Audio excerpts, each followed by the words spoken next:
I don't. Well, I can tell you he's got a lower body injury, and I don't know the severity of it. That's just what I was told during the game. Really good. Yeah, I was happy with what he was bringing.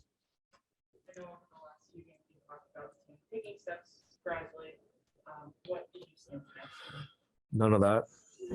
That's pretty simple. So right from the drop of the puck, I certainly didn't have. I thought the battle level that we need. The focus as far as defending. Giving up. I don't want to say easy chances, but certainly not preventing opportunities against that are very preventable.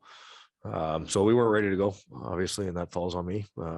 But for whatever reason, we weren't prepared to play the game the correct way, and so again, yeah, it's disappointing.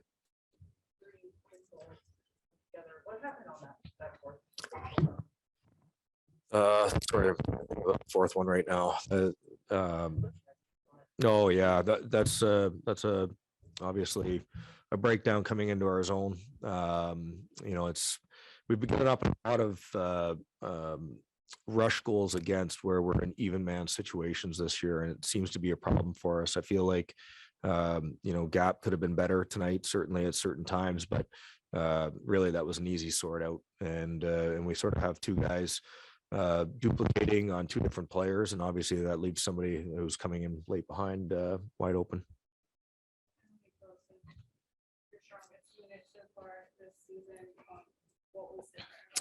Well, certainly.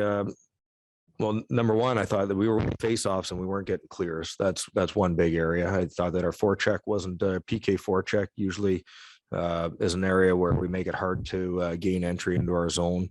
I thought that we were giving that up fairly easily tonight. We're obviously missing some guys there, and so that's when you take out Joel and you take out Coots and you take out Brown, we seem to be feeling the effects of that. But lately things have been trending in the right direction, and certainly tonight it wasn't. It wasn't.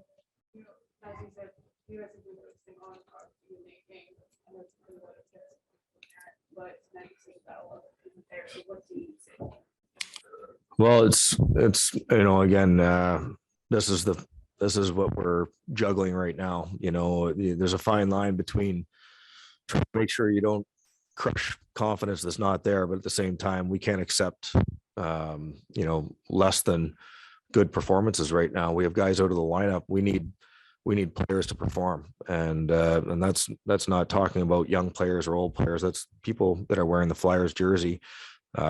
We need them to go out and perform because if we don't have everybody going, then obviously we're putting ourselves in a tough position. And I thought there was a lot of that tonight, where in other games, you've got a job to do in every situation. If your job is to be F1 on the forecheck, you have to be a good F1.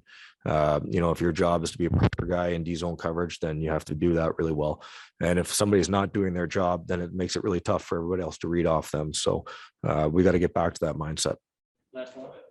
You've got a lot of young players and players that don't have a lot of NHL experience. How do you build their confidence that they even belong in this league, while also simultaneously building confidence in the team as a whole? Well, again, that's a fine line as well, because in order to belong in this league, you have to do the things that it takes to be in this league, and there's a difference between being in the league and being on a winning team in the league. And winning hockey, there's certain things that go into that. So again, that's the fine line. Obviously there's times where there's players you almost could say something every time they come off the ice, and that's the balancing act, that's the juggling act that we have to have as coaches. But at the same time, we have to make sure that there's an understanding of what's expected, and then they have to make sure that they play through that, and they learn those things, and then they show that they're absorbing them and putting them into action in the game.